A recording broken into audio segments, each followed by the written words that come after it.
Okay, welcome to Ham vlog number 19, I think it is. I'm sorry this one is late. Normally I put them out on Mondays and Tuesdays, but I have been traveling and traveling and traveling and traveling, and I am unbelievably tired, okay? And I've got a lot to talk about, and I'm going to give you the outline first. That way, there's some people that want to know about me. There's people that just want to know ham radio, so I'm going to give you an outline, and you can check out at any time without getting upset at me. All right, first of all, I'm going to talk about the new channel name. I changed this channel name, and we'll talk about that. I'm going to talk about Twitter, how you can follow me on Twitter if you want to. You can get some updates and some things I do on there.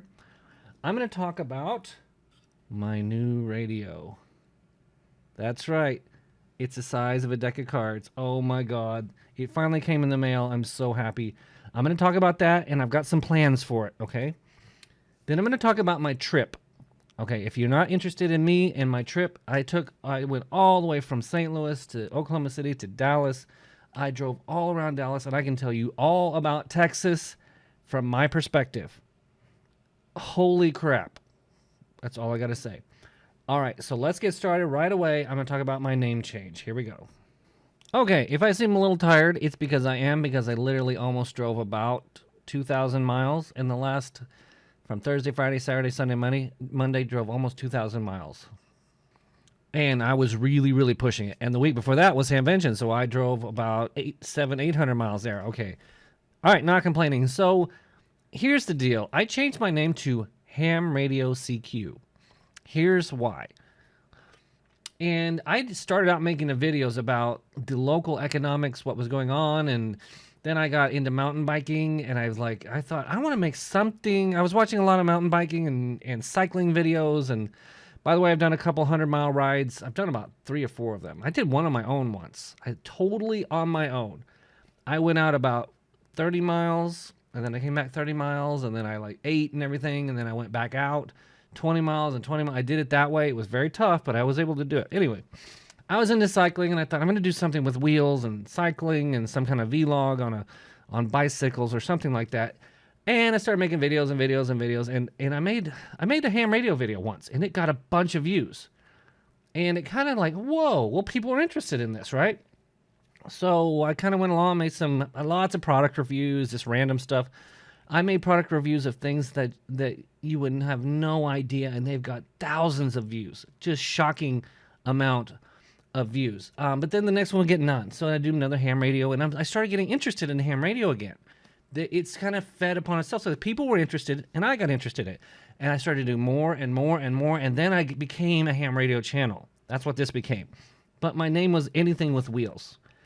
And for a long time, I thought, I can't change my name because you have to create a whole new channel, and you lose all the work you did, right? And then I realized, I did some research recently, and it said you can change your name, and it won't really hurt you. It just, well, people may not be able to find your stuff. It's not that bad. So I became Ham Radio CQ. I've made a list of 20 different names, and I just kind of thought about it, and I'm like, this is very, very, very simple. Very simple, very hard, easy to remember. Ham Radio, calling everyone. That's all it means. Easy to remember, easy to say. So I changed my name. All right. I encourage you, if you're interested in me at all, follow me on Twitter. I take pictures of products and things that I'm doing behind the scenes. I also started making cartoons. I know, it's silly. I started making cartoons, and I'm going to show you in pictures later when I go over pictures of ham radio cartoons. I think of something funny, and I sketch it out, and I take a picture of it, and I put it on Twitter because it's fun. That's all it is. It's just fun, pure fun. If you've ever played with one of those Microsoft Surface things, I really want to get one of those. That's on my next list. I want to get one because you can create, you can draw on it, and you can erase real easy, and you can fill in colors, and you can do layers and all cool stuff. I really want to do that. I want to make almost professional cartoons, but for right now, I'm just sketching them and taking a picture. All right, follow me on Twitter. Please do that if you're interested in me at all. And I talk about things that I'm doing, like the Mtn Topper. All right, let's move on. The Mtn Topper. It came in the mail today. I made an unboxing video. Every time I get something interesting, I make an unboxing video. I just want to, it's a video for people that want to see what's it like when you get it. How big is it? This sucker, everyone says Everyone says it's the size of a playing card. It pretty much is. These are playing cards opened. And watch, I'll link to my video at the end of this, but I made an unboxing video. Watch, it's kind of cool. This radio is I just love this thing. I haven't even used it yet. I've turned it on. I've kind of played with it. I set the time. I set the speed, the key speed. Let's go ahead and talk about this right now. So, I'm not doing a full review right now, but we're talking about it. So what you have is it does not have a speaker. That's what this little device is. Everyone asked me about this device. The link will be in the description. Many people have bought this. I make a little money from Amazon Associates. When you click on it, it doesn't cost you anything. But this little speaker, it charges on its own. You plug it into the. So I have this is for, I don't know what this is, like for the cell phones, the old cell phones. You put this into your micro USB or something, and that's all you do, and it charges. I have this here for everything. So I made a video about this, and I was watching Cliff, QRP School. I have all the respect in the world for him. He was talking about the Mtn Topper, and it says, don't put a max of anything over 12 volts into this. And yeah, you can probably get away with it, but I want to take things seriously and do it right.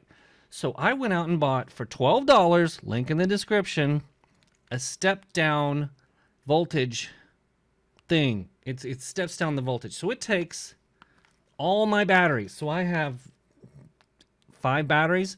All of them are 13.8 volts, right? And I don't really want that. 13.8 volts. This will step it down. Power pole. Power pole. So I got this in the mail, and it was about $13. Step down. And what you do is I cut some wire, and I install power pole, and I installed a power pole here, right? And this will step down voltage from your battery.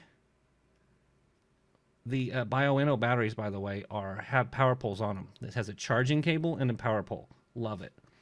It goes into, and it has an arrow into, and it has these little screws. You just put in the wires and you just tighten down the screw, and out of power poles again. I made this wire, any other device, and this came with the Mtn Topper.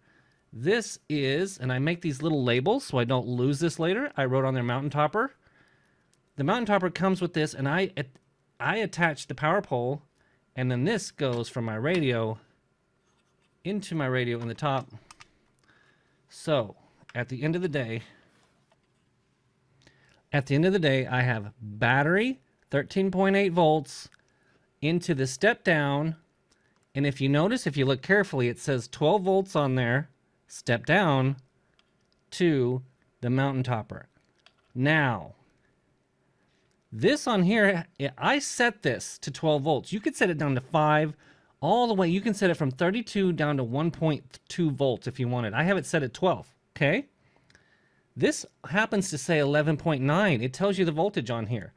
So this is 11.9 volts. I feel very safe with that when I operate. I don't want to go over 12 volts. I think you get up to 5 or 6 watts out of this.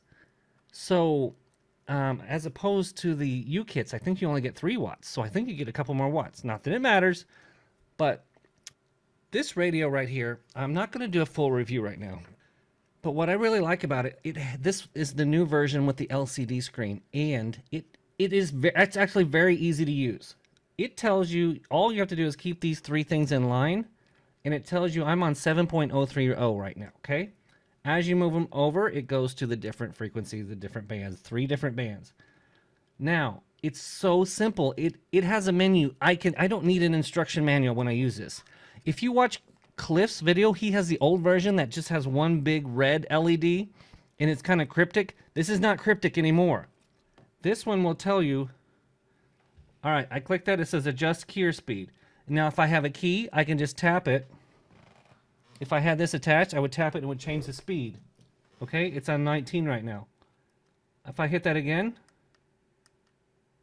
now if I hold it down, it says direct frequency entry, and you can type in directly your frequency. Don't need that. Hold it down. Enter message. So you can tap out your message, CQ, CQ, CQ from N9YO. I already did that. Didn't need the manual at all because it just tells you right here. And it has an RE means reset, CK, I forget what that means, but I was able to figure it all out without the manual. And then you hold it down, DFE, enter message, tune. Tune is like sending a carrier out so you can tune it. Set the time. UTC time, I set the time. It's actually very easy to use. Now the downside with this is that it's tiny, but guess what? It doesn't have a tuner, it doesn't have a speaker, it doesn't have a keyer, it doesn't have power. So everything you use is external. So you're actually this is great as a small radio, but you have to add all these accessories and it ends up not being a small radio. That's fine. I don't care. I still love it. You get lots of options with that. Anyway, Mtn Topper. Oh my God, I'm so going to show videos of this. I promise you. How cool is that? It's just so cute. I sound like a girl, don't I? So cute. It's just, I love this radio. I haven't loved a radio for a long time, but I love this one. And I'm not getting paid. I paid full price for that. I paid full price for everything right there that you saw. Everything you've seen today, I paid full price for it. Nobody gave me anything. Okay. All right, so let me tell you, we are now moving into the portion where I'm telling you about our plans to move away. Let me tell you, the rest of this is about me and my family and where we're moving. But you're going to find it interesting. Just so you know, last weekend I drove from St. Louis area, way over here, all the way to Dayton, and then all the way back. And wouldn't you know it, Dayton got smashed. Did you know that? Dayton got hit by a tornado. Check this out. This was a couple days ago. Hera Arena. I mean, half of me says, holy crap, that's Hera Arena. Tornado, guys. A tornado hit it. I mean, yeah, it was a disaster. It needs to be torn down and rebuilt. But damn, man. All right, so we rented a car. And it was smart. It's smart to rent a car when you're taking a long, long car trip. Be very careful, because I rented with Enterprise, and right at the last minute, I saw that they charge you over 1,100 miles. They charge you 25 cents a mile. 25 cents a mile. Had I gone with Enterprise, I would have had to pay like another $200, okay? So I went with Avis, not sponsored at all, unlimited mileage, okay? So for about $370, yeah, that's expensive, but I was able to rent a huge SUV and drive 1,900 miles, full speed, as fast as that damn thing would go. I was able to drive it and put miles on that instead of my car. See? So there's a cost to renting your car, and it's not just gas and mileage and all. There is a cost. Okay. So what we did was we rented a Nissan Pathfinder. It just happened to be that one. And we went from St. Louis all the way down to Miami, Oklahoma, where my mom's ranch is. Okay, so on the first night there were storms and possible tornadoes. The second night, in our hotel in Oklahoma City, in Norman, there was a tornado and it was coming straight at us. And I made a video of it. It's called El Reno Oklahoma Tornado, and it's in my list. Look at it. It's very interesting. We all ended up. The entire hotel had ended up being in the stairwell. We had to wait. There was a tornado coming straight for us. This is the video from my phone. This is the hook. I am right here in the blue dot. This is the hook. The tornado was going exactly straight at us, and that's when I got a little bit scared. I'm like, all right, call my wife. We went upstairs. I got a whole video of this. The whole thing. You should watch it. It's interesting. And the hook was coming straight at us. This tornado actually killed 3 people, but they were in trailer homes. In trailer homes, if you're in any kind of structure that can roll, or a car or something, you're in big danger. We were in a brick building. I didn't feel that unsafe. Anyway, that was that. So my overall thoughts of Oklahoma City, I'm not done with Oklahoma City yet, are, okay, we were there 2 nights. In both nights, there were storms and tornadoes. So in the second night, we were hiding in the elevator, and there was both the regular alarm was going off and the hotel alarm was going off, okay? And I was sitting here thinking, my wife is never going to move here. However, however, I will say Oklahoma City in general is not a big market. It's actually smaller than St. Louis. So St. Louis, if I had to say, was like this big, Oklahoma City would be like this big. And I know that because I can type in how many jobs, what I do, and there's a lot fewer jobs in Oklahoma City than there are in St. Louis. Now, hang on, because we got more to discover there. Now, I have to give a caveat with all this and warnings because we are only there for 2 days, and I know that this is not. When I've studied statistics, and you can't just take a tiny little sample and know everything about the city. Okay, so we took a tiny little sample here, and I got a general idea of how big the city is. And later, and I'll tell you about this. We go to Edmond up here in the top, and we were blown away by how beautiful Edmond was. All of this stuff in the north, all of it, brand new development. $350,000 will buy you a gorgeous 4.5 bedroom house, all brick, all the way around, with a storm shelter, with a big yard. $300,000 will get you very, very far in Oklahoma City. Okay, all of Edmond is beautiful. We loved Edmond. We loved it on our way out. But let's keep moving because we spent 2 nights there, and then we drove all the way down 35.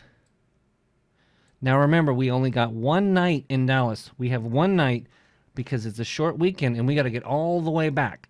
So our sample size is very tiny. So what we decided to do, here was our thinking. All right, there's a lot of people that contacted me from Dallas, okay, from Texas, okay? So I had a lot of people from Texas contact me and give me advice and tell me about Texas. Okay. And I appreciate that. But you have to remember, I had 1 day and I had a family with me. I had 2 daughters, a 3-year-old. You understand, I got to get in there and out of there and do some research quickly. Okay. So what we decided to do, not knowing anything and not doing enough research, we thought, okay, this is based on my experience in Chicago, that if you're centrally located, you should be able to get a job in many different places because you don't want to be way out here in Canton and then have to drive in and be limited to just this area for jobs. Okay, I learned that in Chicago. So we were like, Arlington. Okay, let's look at Arlington. Our idea was Arlington is centrally located. We should be able to get around and everything's fine, right? So we drive in here, and the first thing we do, I'm going to go ahead and talk about it, was we go to this restaurant called Magic Time Machine for the kids and for me, and it is freaking cool, okay? This one good thing about a big old city is that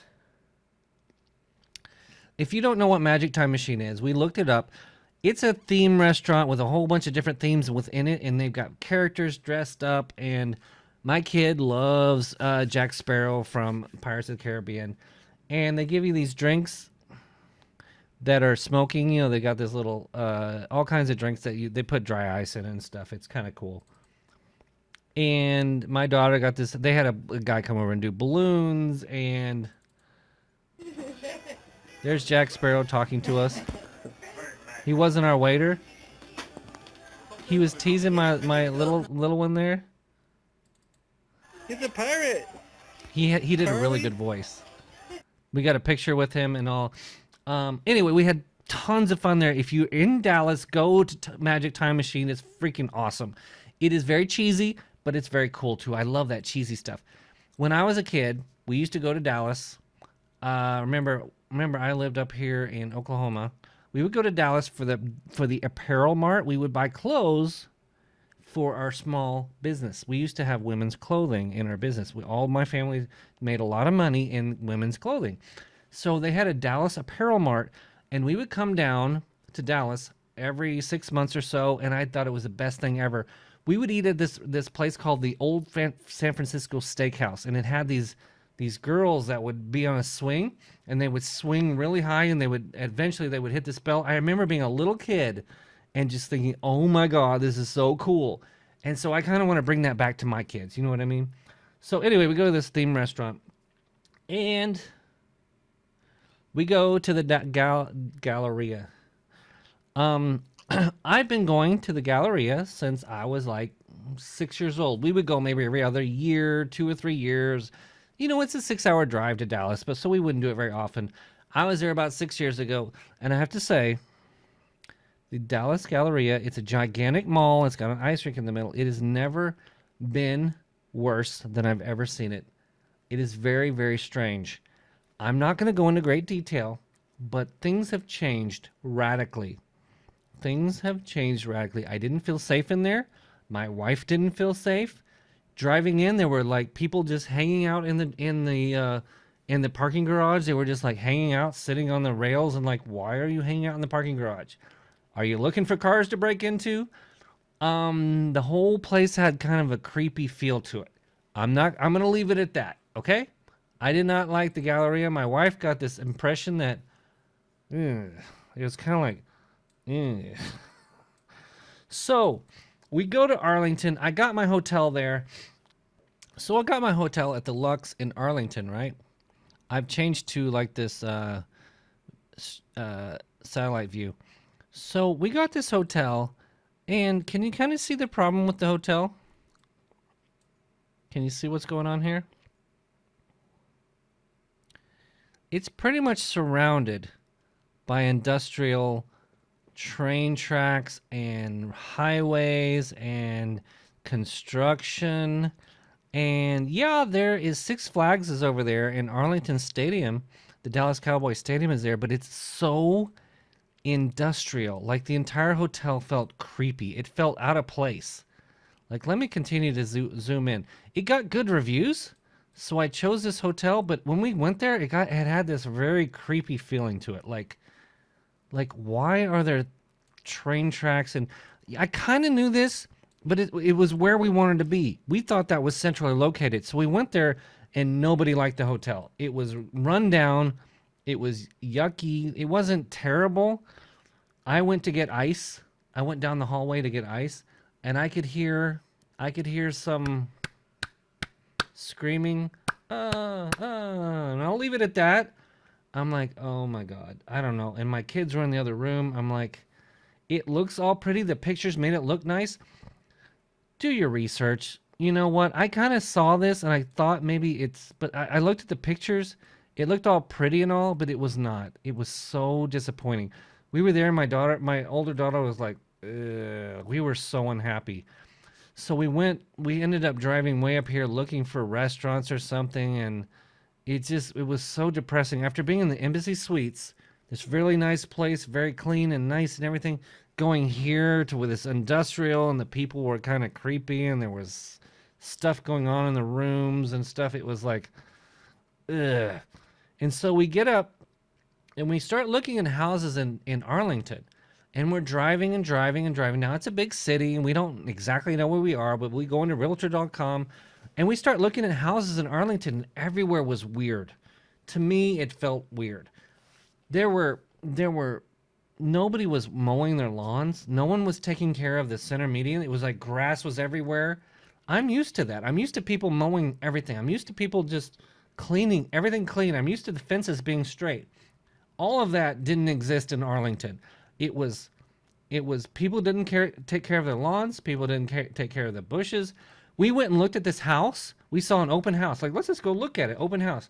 We walked in and it was horrible. It was like, ugh. It was loud. The backyard was like this big. There was a fence and there was like cement, and then the house right next to it. I'm like, why on earth would you pay $280,000 for this house? You'd have to be insane to want to pay that to live here.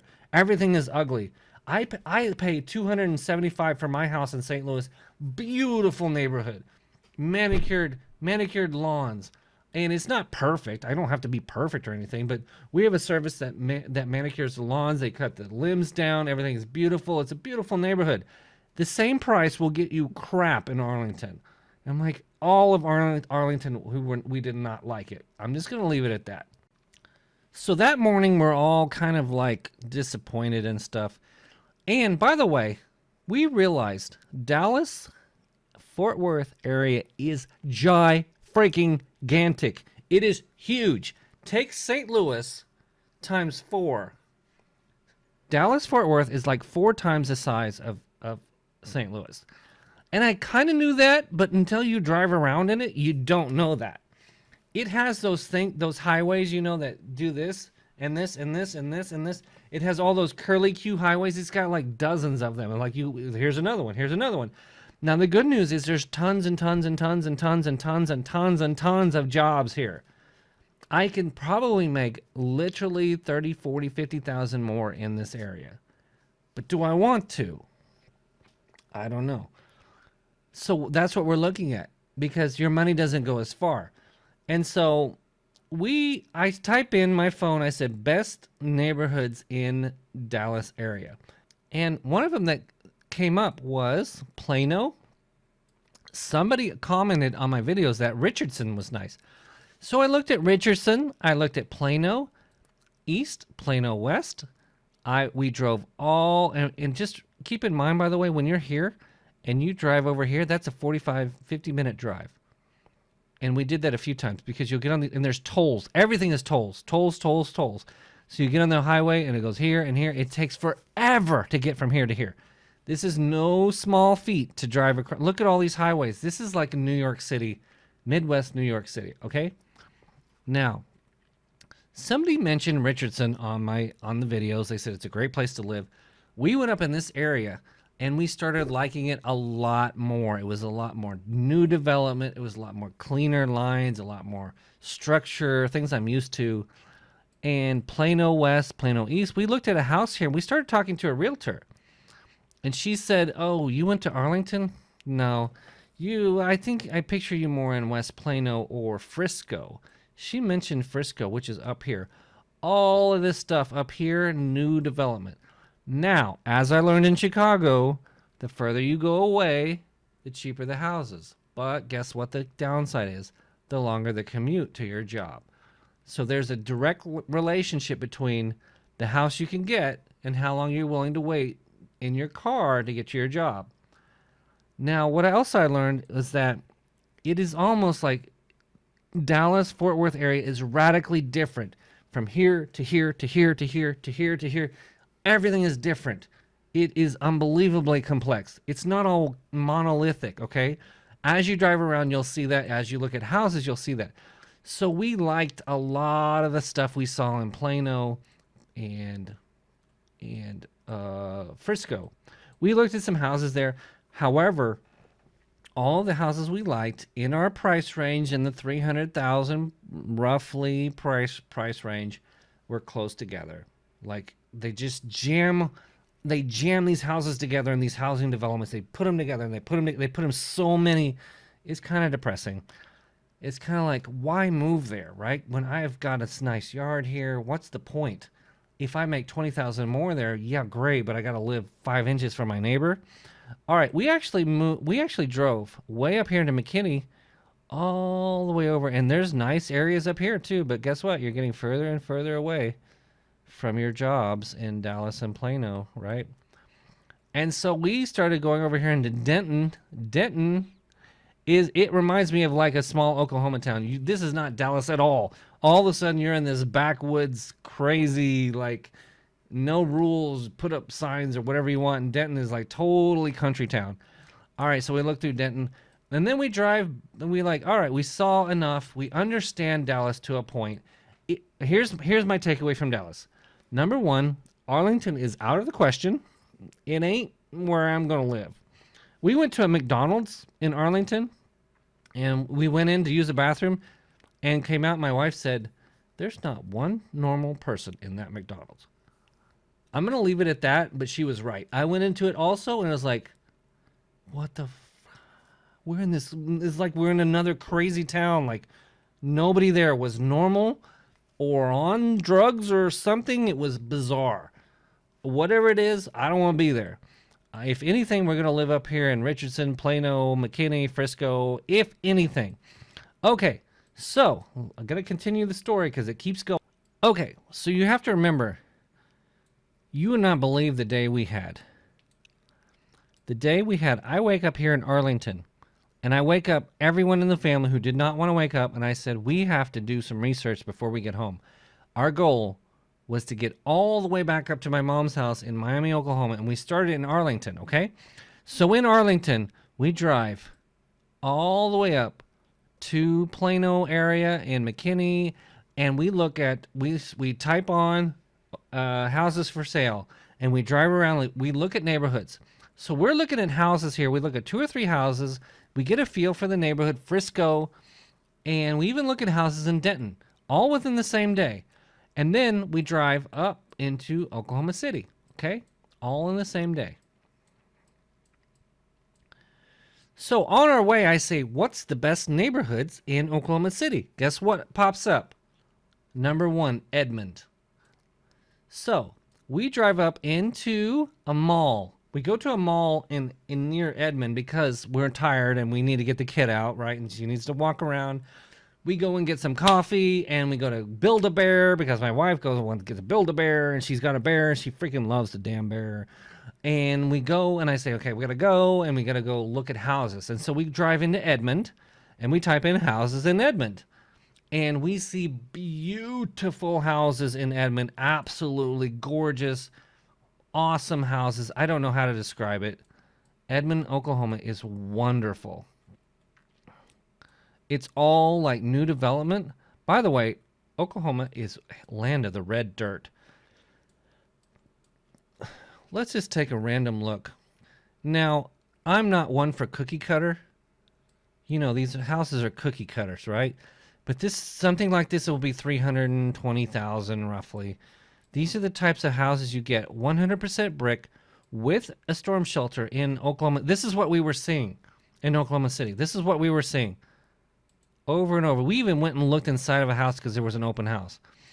350,000. Now, can you make that much money in Oklahoma City? No, you can't make as much money in Oklahoma City as you can in Dallas. That's the kicker. That's why your money goes so far there, right? Now, that's a little too cookie cutter for me because we looked at a house. We found our dream house in this city, Edmond. We found it was unincorporated. It was a 4-bedroom, 3 full bathrooms. It had a big yard, unincorporated. That meant no HOA, no HOA. I could have put a big antenna in the back. I'm like, this is where I want to live, right? So Edmond, Oklahoma is very much on our radar. But can I make as much money there? I don't know. All right, we did all of that in the same day. We went from here all the way up into Edmond. We went to a mall. We ate at McAllister's, which is now my favorite fastest chain. We looked at 2 or 3 houses here, all within the same day, and we drove all the way through Tulsa, all the way back into Oklahoma to see my mom again. We stayed the night here. There's so much flooding in the area that we had to get off early and visit her and go back down the highway and then get back on. Normally we'd get on up here and go, but there was so much flooding. And then the next day we drove 5 more hours to 44 up back into, we ate at Panera here. We went back into our house and I'm utterly exhausted.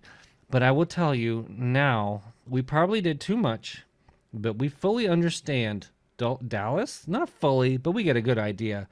We also understand Oklahoma City, and oh my God, my takeaway from it was Dallas is maybe too big, too fast-paced, too expensive. Oklahoma City might be too small market for us, but I liked it. And there were a lot of tornadoes while we were there. All right, guess what? Guess what, baby? Guess what my next adventure might be? Nashville. This might be the answer.